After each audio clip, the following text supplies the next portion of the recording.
Throughout his life, Richard had been upright, generous, and deeply sentimental when it came to family and community bonds. He never hesitated to help those around him in need. In his younger years, whenever relatives or younger neighbors fell on hard times or struggled through life hardships, he would do everything he could to assist them financially and emotionally, offering guidance and support to help them get back on their feet. To everyone who knew him, he was a steady, principled, and kind-hearted man, sincere and harmless in all his dealings. He had never imagined that the goodwill and tolerance he had shown his entire life would eventually be exploited and turned against him. Yet it was this inherent kindness and affection for family that led the aging, vulnerable, and lonely Richard to reach out to his last remaining relative, hoping to support a younger family member in exchange for companionship and secure care in his twilight years. The suburban town in southeastern Los Angeles, California, is a pure residential area detached from the neon hustle and bustle of the city center. There are no congested traffic flows or noisy crowds here. The constantly warm and dry climate keeps the palm trees in the neighborhood green all year round, and the street scenery remains permanent throughout the seasons. The flat and clean asphalt streets are arranged in a neat grid. Every family's detached yard is meticulously landscaped. Well-trimmed lawns, orderly fences, and scattered single-family houses constitute the most typical and peaceful community landscape in suburban California. 67-year-old Richard Kane is a local white man born and raised here. His ancestors settled in California for decades, and he has been rooted in this familiar neighborhood his entire life, never venturing far from home to make a living. Richard's life was flat and orderly, with no magnificent ups and downs, only decades of steadfast diligence. After graduating from high school, he did not follow the trend of chasing impetuous, high-paying industries.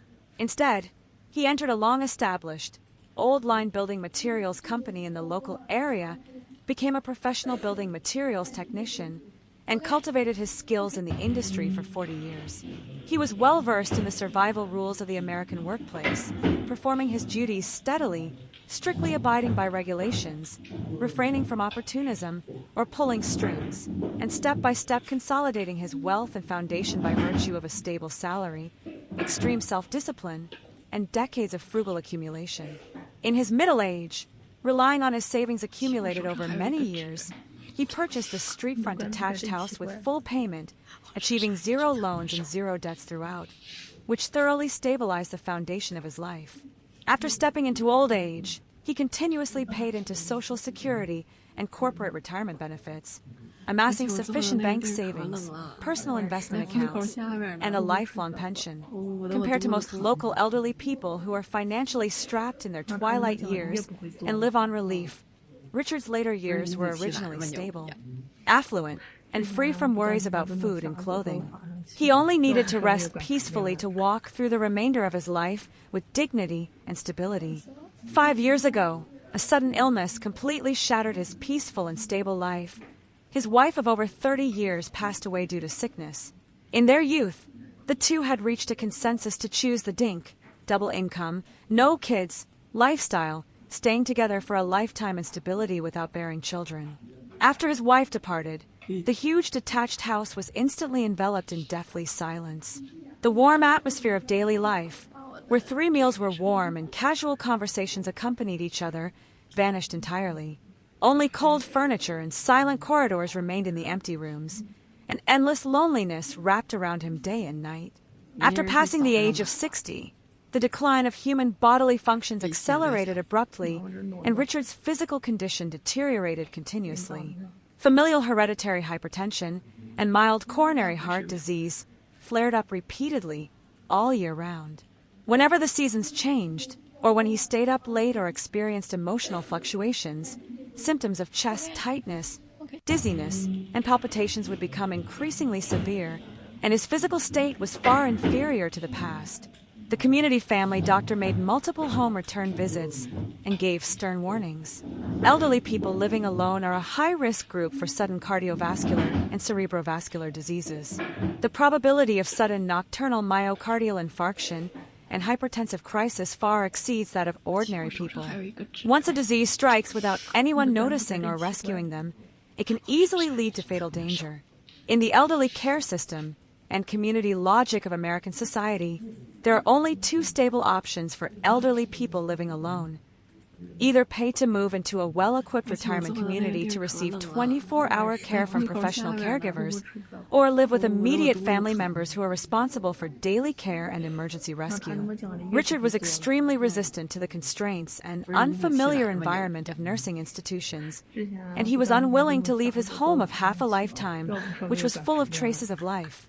After weighing the pros and cons repeatedly, he placed all his hopes on his only remaining immediate relative, attempting to rely on a relative's companionship to build a solid safety barrier for his later years.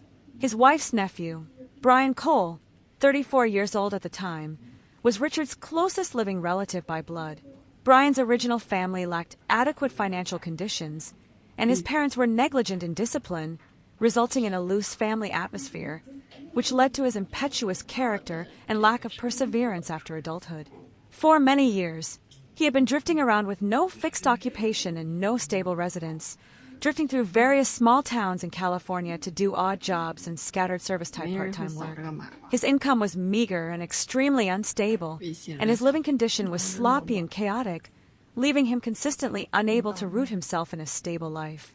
Out of natural goodwill to help among relatives, and also with the selfish motive of seeking close care in his later years to avoid the risks of living alone, Richard actively contacted Brian and offered him a stable opportunity to settle down, allowing him to move into his detached house to live for free, with full room and board provided, without needing to bear any rent, utility, or food expenses. Richard's logic in handling matters completely conformed to the contractual mindset of California locals, which was transparent and straightforward without any entanglement of Chinese-style human relationships. At his advanced age, his physical strength had declined significantly. Courtyard maintenance, appliance repairs, daily procurement, heavy lifting, sudden discomfort at night, and regular medical follow-ups all required a young person's labor to assist. He did not trust unfamiliar full-time caregivers, worrying that outsiders would be perfunctory and derelict in their duties or pry into his privacy. Nor did he want to spend high salaries to hire caregivers. Therefore, he set a clear two-way agreement. He would provide housing, clothing, food, and all living expenses for free to provide a stable, safe haven for Brian.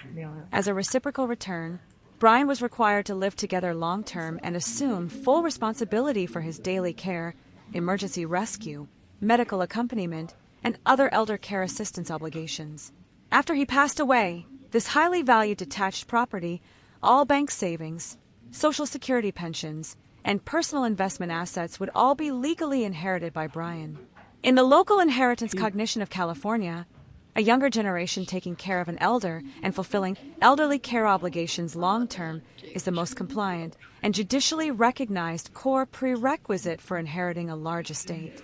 During the first 6 months after moving into the house, Brian displayed a nearly perfect and reliable posture, flawlessly dispelling all of Richard's worries. He deliberately restrained his impetuous and playful nature, maintained a regular schedule, went to bed early and woke up early, never stayed out late drinking, and actively took on all the manual labor and trivial chores in the house. Every week, he regularly mowed the courtyard lawn, cleared fallen leaves and debris, repaired outdoor fences and irrigation equipment, and periodically maintained the indoor air conditioning, plumbing, and home appliances, managing the massive courtyard and house in an orderly, clean, and tidy manner. Every time Richard went to the family clinic for follow-up visits, medication refills, or physical examinations, Brian would actively drive him, wait patiently throughout, and provide meticulous accompaniment. He treated people gently and humbly, and did things steadily and quickly. In the eyes of neighbors, he was a model of a sensible, filial, steadfast, and reliable younger relative. Richard had treated people with sincerity and a pure heart throughout his life, believing in the mutual exchange of goodwill and treating people honestly, and he had never anticipated the darkness and greed of human nature.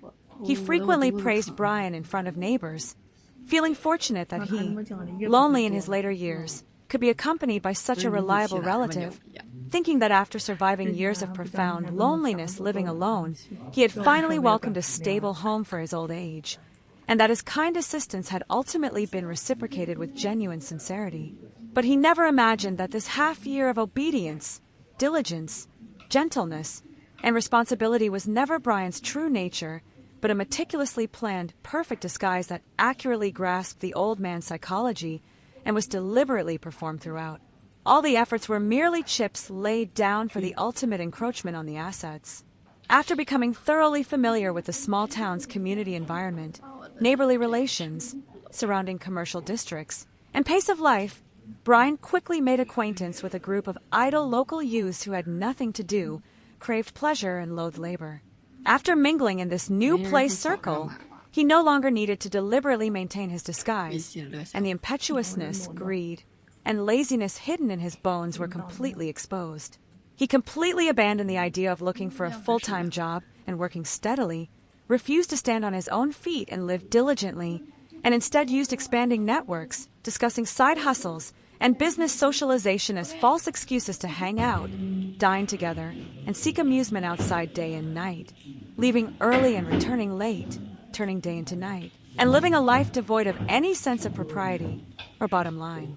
He did not have any legal or stable source of income. All the high expenses for dining, entertainment, trendy clothing, luxury car rentals, short trips, and bar consumption were completely bound to and overextended Richard's bank cards and retirement savings.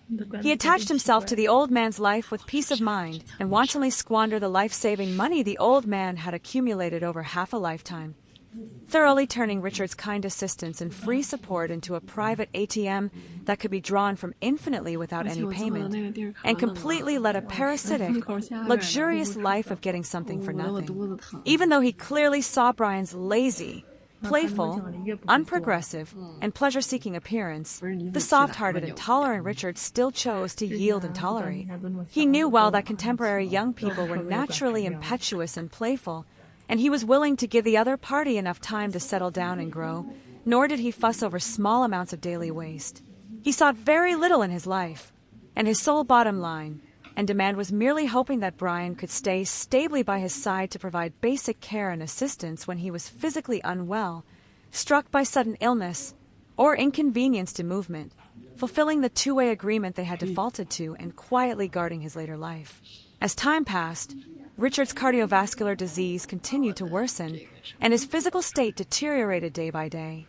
He frequently experienced symptoms of dizziness, chest tightness, palpitations, shortness of breath, and limb weakness, and several times he almost fainted suddenly at home, making life safety hazards increasingly prominent. The family doctor once again issued a serious medical warning, strictly forbidding him from living alone, forbidding fatigue, and forbidding excessive emotional ups and downs. He had to have a dedicated person providing 24-hour close care to eliminate all sudden risks.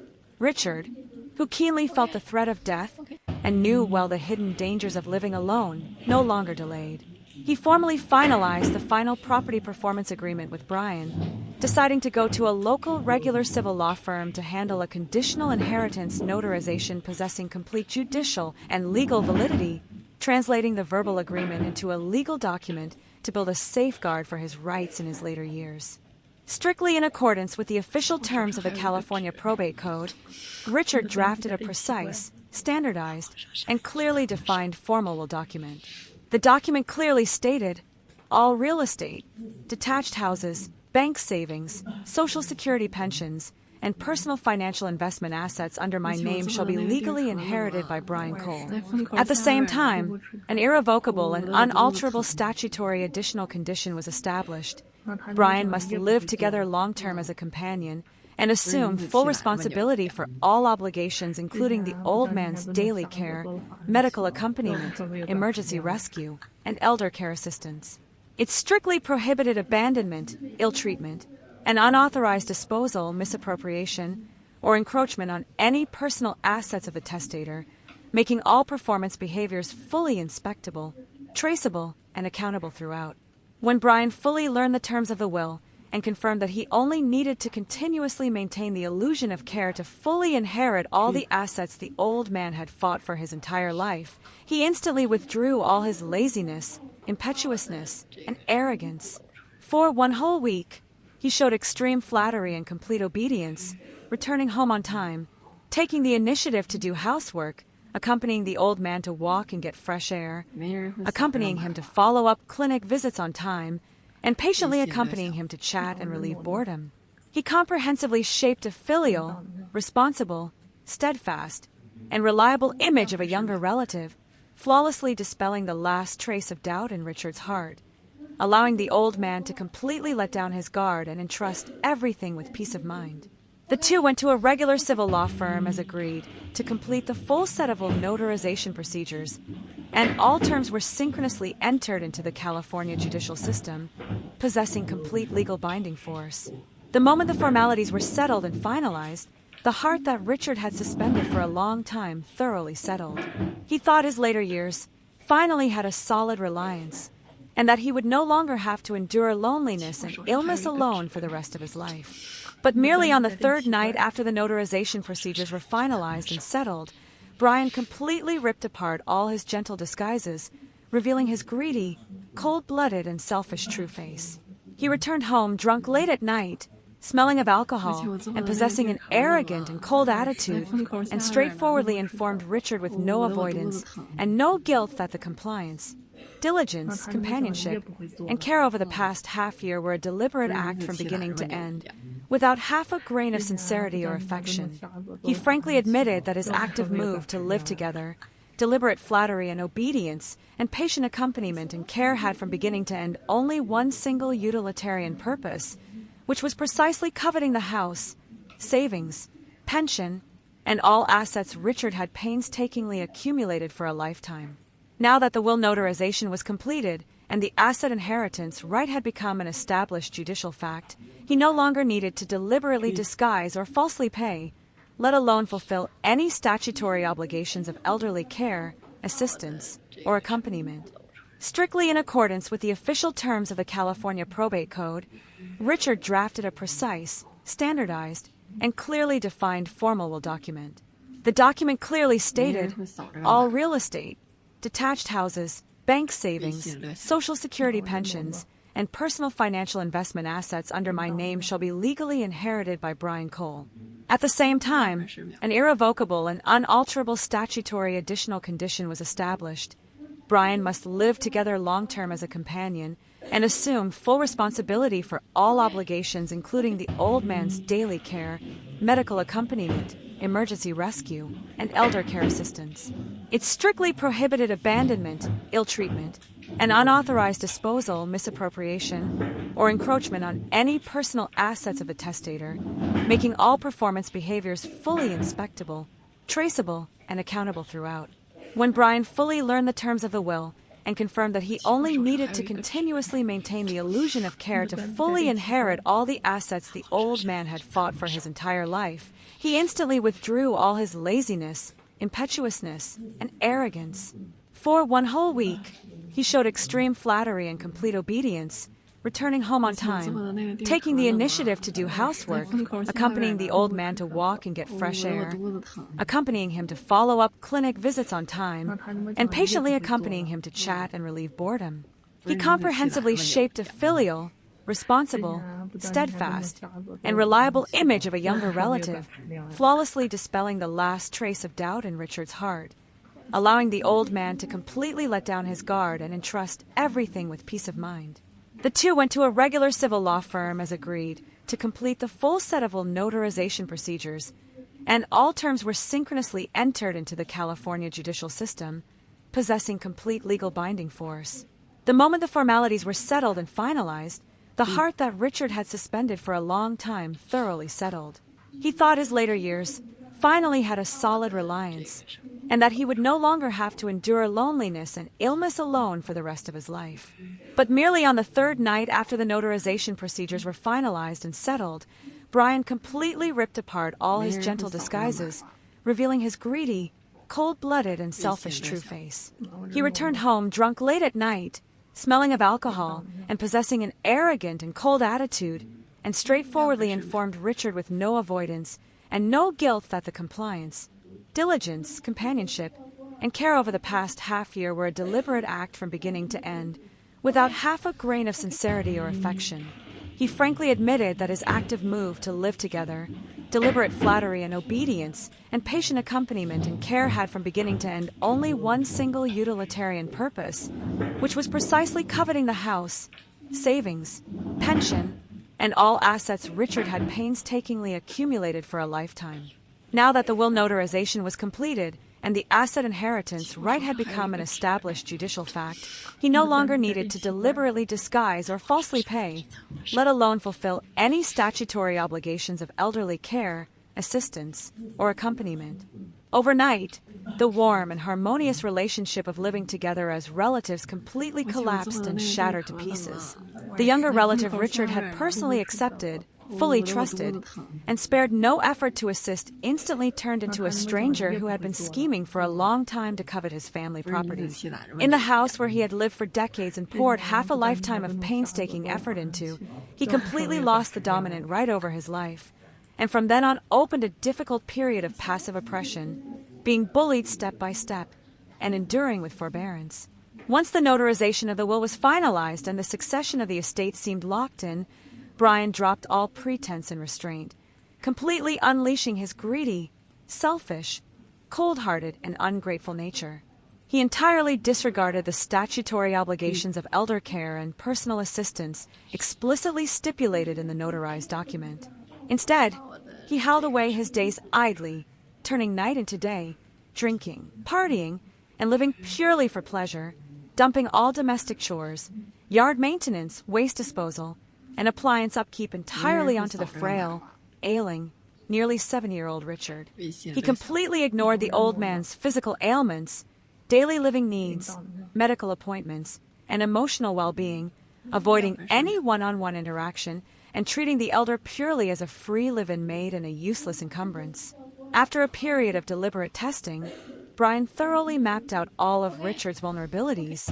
He was elderly and frail, mild-mannered, conflict avoidant, entirely ignorant of professional legal recourse, and completely isolated without friends or children to lean on, making him the textbook definition of a vulnerable, solitary senior in the community.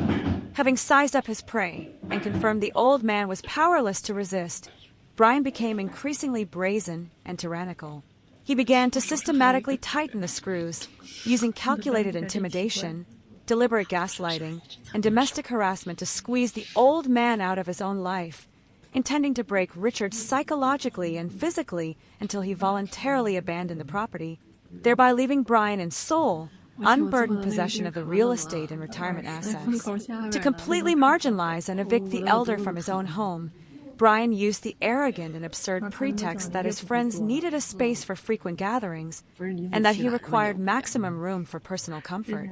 He arbitrarily demanded that Richard immediately vacate the spacious, well-ventilated master bedroom, which was flooded with natural light and fully equipped with amenities, and ordered him to pack up and move into a cramped, dark, poorly ventilated storeroom in the furthest corner of the house, a space that was perpetually damp, musty, and suffocatingly claustrophobic. This storage room was originally used solely for housing gardening tools and used junk, household supplies, and cleaning equipment.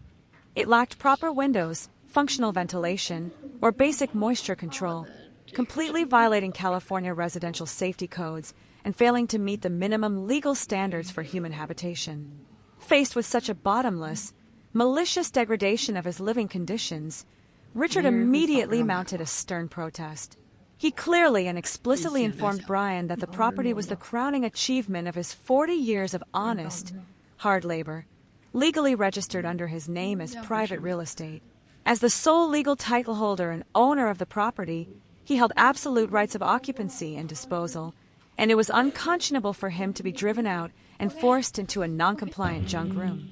Brian, however, remained aggressively defiant, loudly chanting that because the will had been notarized, all the assets would soon be entirely his, giving him absolute authority over the house to dictate where anyone slept. He issued a cold ultimatum to the aging senior: either shut up and move into the storeroom, or pack his bags and rent a place somewhere else, making it absolutely clear that there was no room for negotiation, compromise, or retreat. Frail, sick, and entirely isolated, Richard lacked the physical strength to fight back, the leverage to contest the abuse, and any social safety net to call upon.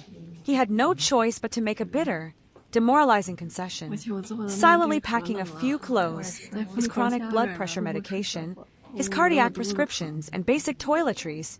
He dragged his exhausted, light-headed body step by step into the dim, damp, and oppressive confines of the windowless storeroom. Overnight, the rightful master and creator of this estate was reduced to a humbled, mistreated, exploited, and despised squatter in his own home. A heartbreaking reversal of fortune. This malicious housing abuse was merely the opening salvo in Brian's campaign of breach of contract, asset stripping, and betrayal. Having successfully gained control over the old man's debit cards, online banking credentials, and spending permissions, he entered a state of unbridled, bottomless hedonism, wantonly draining the retirement nest egg that Richard had spent 40 years of meticulous frugality accumulating. From endless online orders of luxury goods and interstate weekend getaways to all-night benders, luxury car rentals, and exorbitant tabs at high-end restaurants and bars, every single transaction tore chunks of thousands or tens of thousands of dollars out of the very capital the old man relied on to survive his illnesses and maintain his basic dignity. Brian spent it all with a clear conscience, entirely devoid of remorse or appreciation, watching his life's work and savings being systematically destroyed, squandered, and vaporized in a frenzy of vanity. A deeply pained and helpless Richard tried to reason with him on multiple occasions, begging him to spend rationally, curb his impulses, budget his cash flow, and preserve enough retirement reserves to build a stable, legitimate life. His benevolent guidance and painstaking warnings, however, were met only with ruthless mockery, arrogant defiance, and verbal abuse from Brian. The nephew bluntly told the old man that since these assets were destined to be his private property anyway, he possessed absolute dominion over them to spend exactly as he pleased, snapping that the old man's restrictions were nothing but the pathetic, meddling delusions of a spent force.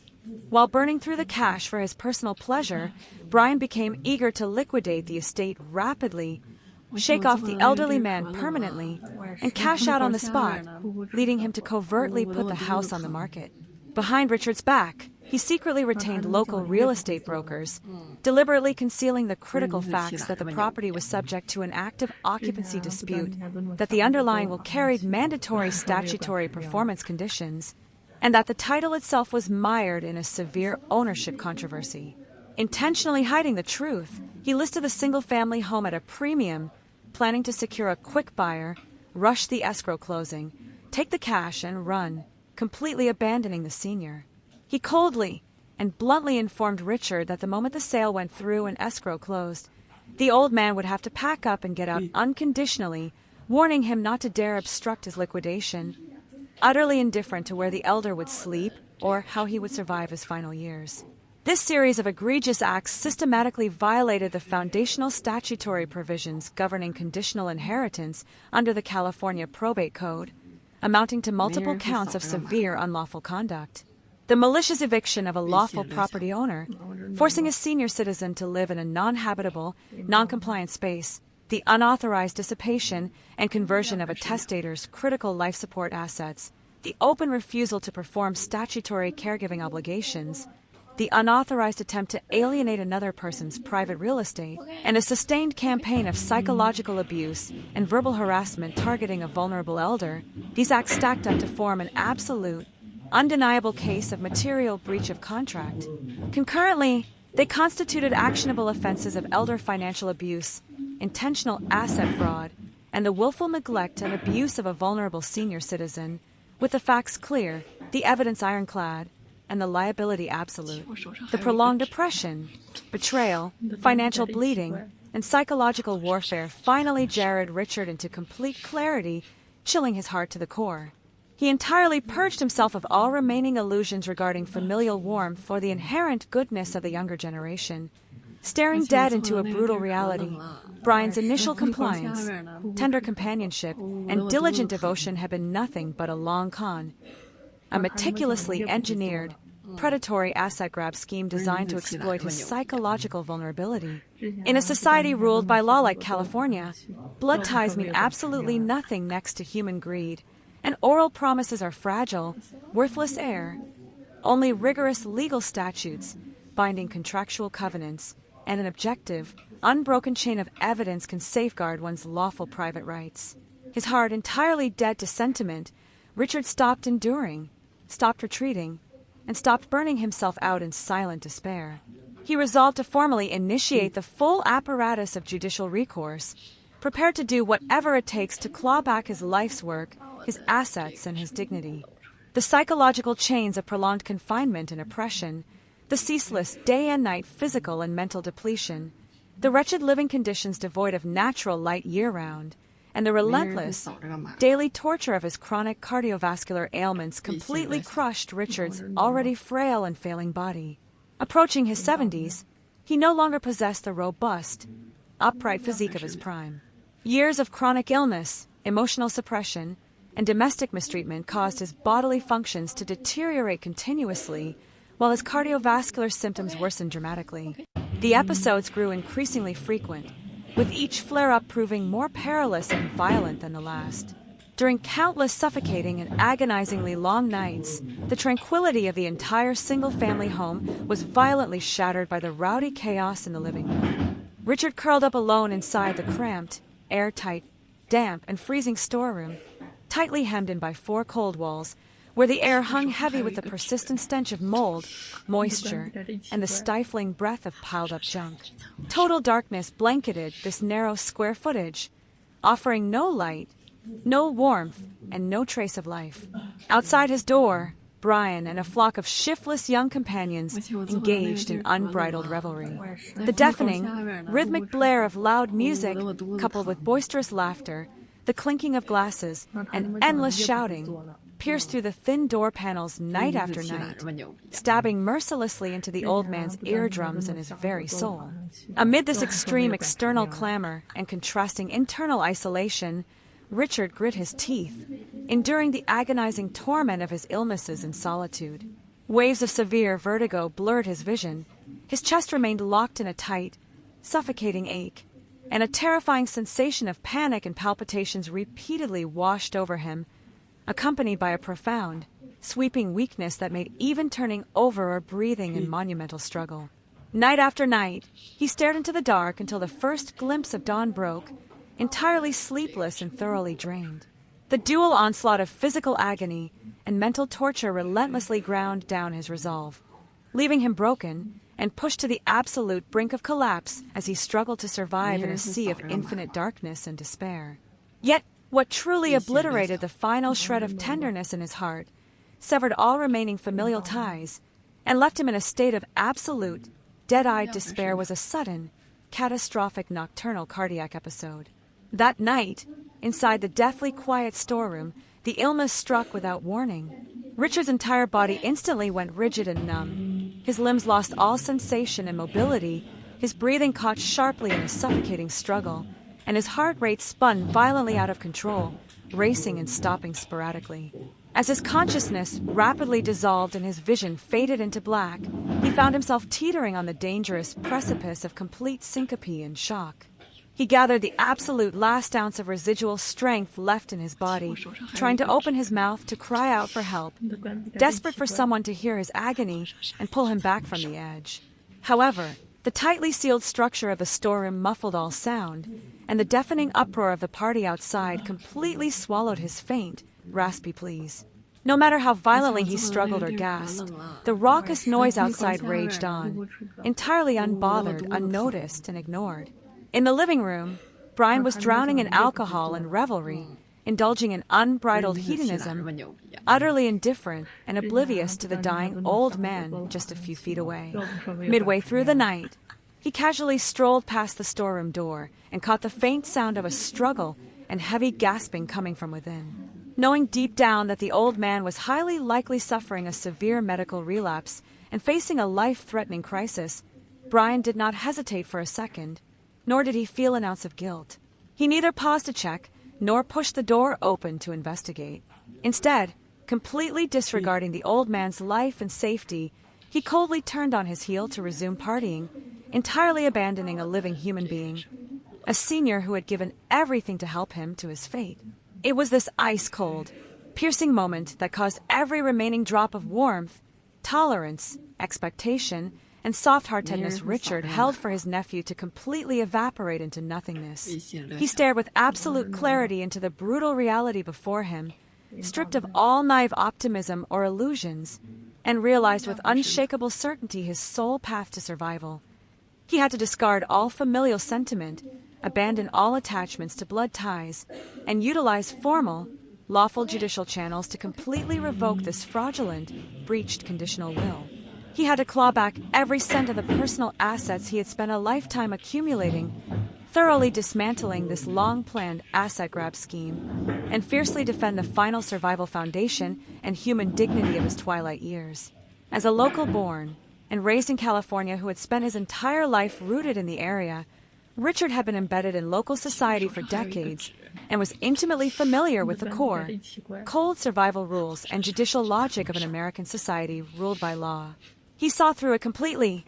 The social obligations of human relationships, the natural bonds of blood, the sincere promises spoken aloud, and the moral weight of familial warmth were utterly fragile, worthless, and easily shattered next to the absolute depths of human greed and the temptation of massive financial gain. They carried zero legal binding force and could not offer a single shred of protection for his rights. Within California's mature, comprehensive, rigorous, and impartial judicial framework, morality and familial sentiment are never the metrics used to judge right from wrong or define liability. Only a written contract in black and white, compliant and lawful official documentation, an objective and unbroken chain of evidence, and clearly codified statutory provisions serve as the sole standards for the judiciary to determine ownership, assign liability, and safeguard a citizen's lawful private property. Having fully awakened, Richard stopped engaging in futile emotional arguments, ceased his humble, aggrieved weeping, and abandoned all bottomless, submissive concessions. He suppressed the immense grief, indignation, resentment, and pain in his heart, allowing his emotions to settle into a cold, calm composure. Operating with an intensely rational, rigorous, prudent, and fiercely disciplined mindset, he systematically and methodically initiated his legal preparations, setting out to comprehensively collect, organize, and secure a flawless array of legally binding evidence for the impending lawsuit. He unearthed a comprehensive set of official paper records that he had carefully preserved in pristine condition for decades. Expending an entire day, he meticulously screened, categorized, organized, and cross-referenced every single document, ensuring each step was precise and error-free. This flawless archival record system included the original purchase agreement for the single-family home, the complete bank ledgers proving the property was paid for in full, decades of unbroken property tax receipts paid year by year, official tax returns spanning his entire professional career, Social Security records documenting lifelong continuous contributions, and an exhaustive set of corporate retirement benefit files retained from his employment. Every single record was authentic, verifiable, legally compliant, and endowed with absolute judicial validity. Interlocking flawlessly like an ironclad loop, they provided powerful, undeniable proof. The entire single-family home, all bank balances, the pension accounts, and the investment assets accumulated over the years were entirely the lawful private property Richard had earned through decades of dedicated, honest labor and meticulous frugality prior to Brian's arrival. They constituted his exclusive personal property, bearing zero connection to Brian in terms of joint ownership, joint construction, or shared equity. From the very beginning, Brian had never contributed a single hour of labor, a single dollar of capital, or a single shred of effort to this estate. His entire presence was that of a pure parasite, taking everything for free and enjoying fruits he did not plant. After organizing the paper archives, Richard patiently compiled Brian's complete consumer spending records from the past 2 years, cross-checking every single transaction, taking screenshots one by one, sorting them into categories, and meticulously timestamping them. Every single high-end luxury purchase racking up thousands of dollars, every reckless midnight bar tab, every interstate or intercity vacation expense, every luxury car rental fee, and every chaotic receipt from his daily dining binges was completely archived and precisely logged. This clear and comprehensive set of financial evidence objectively reconstructed the absolute truth of Brian's reckless, unbridled, and bottomless misappropriation, overextension, and dissipation of Richard's life-saving retirement funds. It served as an undeniable paper trail documenting the nephew's long-term parasitic behavior, extravagant waste, and malicious conversion of personal property. Furthermore, capitalizing on moments when he was left unattended, he quietly used his smartphone to capture photographs of the actual living conditions within the storeroom. Cramped, dark, damp, completely shut off from sunlight, with corners deeply marred by water damage and mold, lacking proper ventilation, natural light, moisture controls, or basic amenities. It was a non-compliant, wretched space that flagrantly violated California residential health and safety codes, entirely failing to meet the minimum standards for human habitation. Simultaneously, he photographed the structural degradation of the property caused by Brian's negligence, the stained and peeling drywall, the broken and aging furniture, and the overgrown, trash-strewn ruin of the courtyard. Through these direct, unvarnished visual records, he permanently secured ironclad evidence of the malicious neglect, calculated harassment, systemic eviction, and the prolonged campaign of psychological and physical oppression he had endured. Anticipating their confrontations, Richard had long since quietly activated the recording function on his phone during the numerous occasions when Brian had verbally demanded his eviction, threatened to forcibly liquidate the home for quick cash, openly refused to perform his caregiving duties, mocked him as a useless old man, subjected him to torrents of verbal abuse, and even boasted that he would run the old man into the ground until he dropped the lawsuit. He preserved the complete, unedited audio records of these interactions without attracting notice. Every audio recording, every actual photograph, every line of the financial ledgers, and every official paper document was objectively true, clear, powerful, and inextricably linked. Together, they precisely substantiated Brian's willful breach of contract, malicious tortious conduct, asset conversion, intentional elder abuse, and total abandonment of his statutory caregiving duties. The collection conformed flawlessly to the evidentiary standards, rules of discovery, and judicial requirements of California civil tort litigation, ultimately forging an unassailable, tightly looped, and logically airtight legal chain of evidence that established an absolutely immovable foundation for his judicial recourse.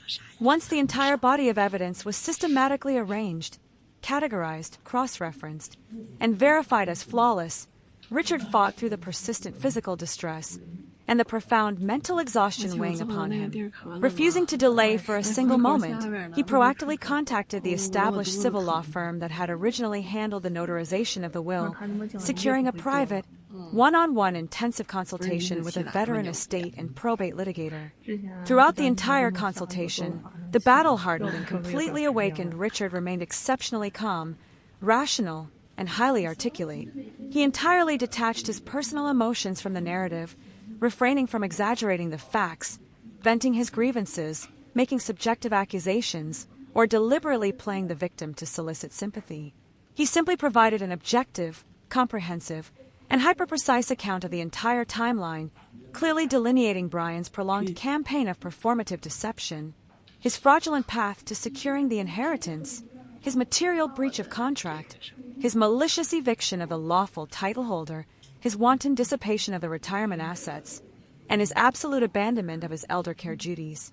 Concurrently, he submitted the meticulously organized, legally airtight evidentiary brief for professional verification, case assessment, and judicial evaluation.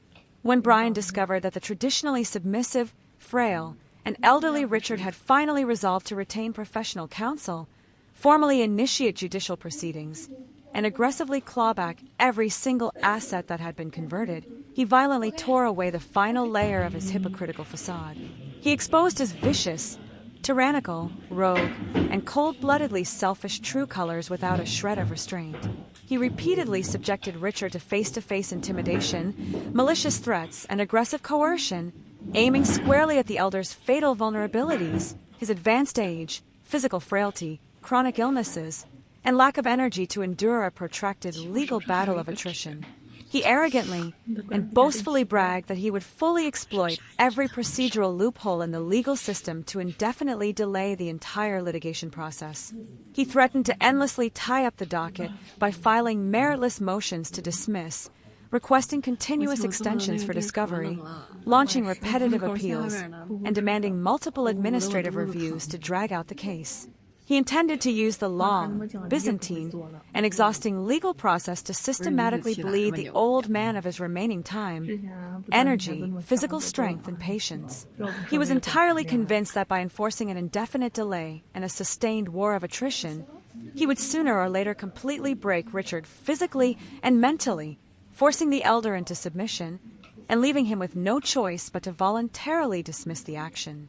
This, Brian believed, would allow him to effortlessly retain total control over the real estate, bank accounts, and assets without paying a single cent of cost, completely shaking off his caregiving duties while living luxuriously off his ill-gotten gains. Yet, Richard, having weathered half a century of life's storms and fully witnessed the absolute depths of human malice and greed, was now entirely unfazed, fearless and unmoved. His heart was as still as water.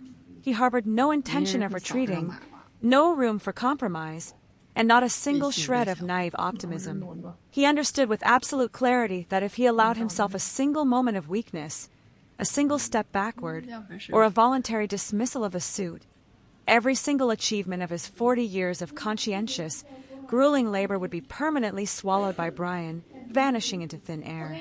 Should that happen, aged, infirm, and utterly isolated, stripped of his home, his savings, and his entire life support system, he would ultimately be driven onto the streets, destitute and exposed to a miserable, heartbreaking end, dying alone and forgotten by the world. To protect the fruits of half a century of honest labor, to defend the final dignity and baseline of his life, and to guard his hard-won survival foundation, he would grit his teeth and push forward without a single step back, fighting to the absolute bitter end, no matter how protracted the litigation, how convoluted the procedures, how grueling the process, or how immense the personal cost. He resolved to rely upon the impartial, ironclad majesty of the law and the rigorous rules of the judicial system to defend his lawful rights at all costs, demanding absolute justice and a righteous reckoning for a twilight life that had been swindled, betrayed, and abused. Nearly 70 years old, Richard had long suffered from chronic cardiovascular diseases, coupled with prolonged mental repression, physical and mental exhaustion, and appalling living conditions. His health deteriorated year after year. His bodily functions continued to decline, and his heart attacks grew increasingly frequent and severe. Living alone in his later years, Richard once cherished the hope of having a younger companion to take care of him in old age. Thus, he took in his junior, Brian, hoping to support the young man and secure a peaceful retirement for himself. In the early days of their cohabitation, Brian deliberately pretended to be filial, thoughtful, and considerate. He attended to Richard's daily needs and handled trivial household chores, catering to the elderly man's preferences in every way. Trusting this deceptive facade, Richard believed he had found a reliable caregiver. Brian repeatedly complained about his desperate situation and vowed time and again to take lifelong care of Richard and see him through his final years. Moved by this false show of kinship, Richard let down his guard and signed a notarized will with alimony obligations at a public notary office, bequeathing all his lifelong assets, including his house, savings, and investment holdings, to Brian upon his passing. Yet immediately after the will was notarized, Brian dropped all pretense and underwent a drastic change in attitude. Abandoning all acts of kindness, he became lazy, unrestrained, and utterly unscrupulous, revealing his inherent greed and aversion to work. Refusing to seek formal employment, he idled around the house, recklessly squandering Richard's retirement savings and subjecting the chronically ill elderly man to persistent cold violence and deliberate maltreatment. To monopolize the spacious master bedroom and all household amenities, Brian forced Richard to move into a dark, unventilated and damp storage room in the villa. Cramped, moldy and foul-smelling, the space fell far below basic residential living standards. Night after night, Richard huddled alone in the cold, pitch-dark room, enduring excruciating physical pain and overwhelming loneliness. Meanwhile, Brian constantly invited friends over for all-night wild parties. Blaring music, loud laughter, cheering and clattering noise penetrated the thin door, disturbing Richard's sleepless nights and draining his physical and mental strength day in and day out. This prolonged torment left Richard insomniac and utterly worn out. During every episode of his illness, he suffered dizziness, chest tightness, suffocation, and breathing difficulties, repeatedly teetering on the brink of death. The final blow that shattered all his illusions came with a severe midnight palpitations attack. He suddenly felt numb all over, with irregular heartbeat and acute breathing failure.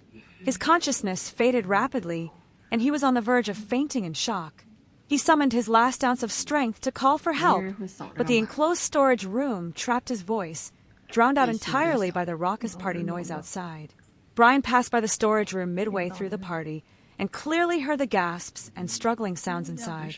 He was fully aware that Richard was suffering a life-threatening medical emergency. Yet he remained utterly indifferent to the elderly man's plight. Instead of checking on him or offering help, he turned away coldly and returned to his revelry, watching the man who had once supported him struggle alone in mortal danger. At that moment, Richard lost all faith in kinship completely.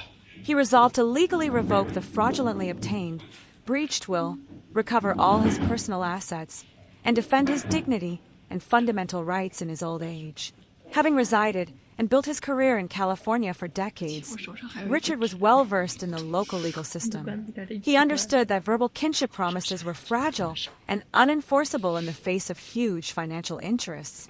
Only formal legal documents, a complete chain of evidence, and statutory provisions could safeguard his legitimate rights and interests. Gritting his teeth through pain and grief, he remained calm and methodically gathered and consolidated comprehensive evidence for his legal claim.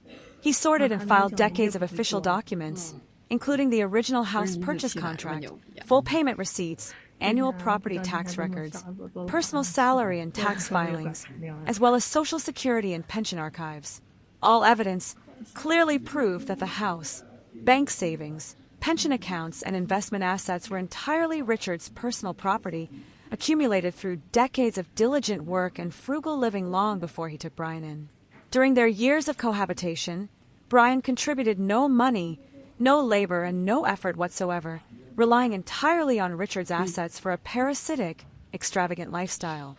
Furthermore, Richard compiled and documented every expense Brian had made over the past 2 years. Records of luxury goods purchases, late-night bar sprees, cross-city travels, luxury car rentals, and excessive dining expenses fully demonstrated Brian's long-term malicious overdraft and squandering of his retirement funds. Meanwhile, he discreetly took photos of the uninhabitable storage room, the dilapidated interior of the villa, and the overgrown yard, documenting his harsh living conditions and prolonged mental oppression. He also recorded all instances of Brian's verbal abuse, threats to evict him and force the sale of the house, refusal to fulfill his alimony obligations, and persistent intimidation, preserving solid audio evidence of Brian's misconduct. Photographic evidence, audio recordings, consumption records, and official archives complemented one another, forming an impeccable, logically closed legal evidence chain that fully met California's civil litigation standards. It conclusively proved Brian's crimes of fraudulent inheritance, contractual breach, asset encroachment, mental abuse, and refusal to perform statutory elderly care obligations. After verifying all evidence, Richard endured his physical discomfort to schedule a one-on-one consultation with a senior probate lawyer. Throughout the meeting, he remained completely rational and unemotional. He made no futile complaints or sympathetic pleas, but objectively presented the full facts and all archived evidence, allowing the legal team to conduct professional case evaluation and officially initiate litigation proceedings. When Brian learned that the ordinarily docile and tolerant Richard had hired a lawyer and filed a lawsuit, he discarded his last mask of pretense and became openly arrogant and aggressive. Exploiting Richard's advanced age, poor health, and limited stamina, he threatened to exploit legal procedural loopholes. He planned to file repeated objections, delay evidence submission, lodge endless appeals, and drag out the litigation indefinitely. He was convinced that by exhausting Richard's time, energy, and patience, he could force the elderly man to withdraw the lawsuit, seize all assets for free, and evade his elderly care responsibilities entirely. However, Richard, who had seen through human greed after a lifetime of experience, remained unyielding. He knew that any compromise or withdrawal would result in the total loss of his life savings. Penniless, Homeless and frail in his old age, he would end up destitute and abandoned. To protect his lifelong achievements, personal dignity, and legal rights, he resolved to fight through the legal process to the end without surrender. California courts adopt extremely rigorous standards for civil cases involving property infringement against elderly vulnerable groups and conditional inheritance breaches. Upholding the core principles of contract priority, evidence supremacy, and rule-based justice, the court excludes emotional bias, kinship favoritism, and moral kidnapping. Judgments are based solely on objective evidence and statutory laws, fully protecting the legitimate private property rights of elderly citizens. After formally filing the case and archiving all evidence, the legal team immediately submitted an application for emergency asset freezing. Confirming the validity and urgency of the case, the court promptly issued a freezing order, imposing a full freeze on the villa, all bank accounts, pension funds, and investment accounts. This completely blocked all channels for asset transfer, sale, concealment, and waste, securely preserving all of Richard's lifelong assets.